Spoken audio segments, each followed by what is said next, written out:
How to have a blimmin' good Sunday. Early morning recovery yoga class and a cheeky coffee. Completely overcook your steak and eggs breakfast by not paying attention. Eat outside for added vibes. Climb a big old hill with a view.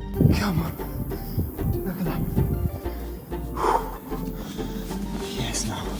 Step on a wham thorn, but crackle anyway because your nails. Oh, fuck. Sheesh.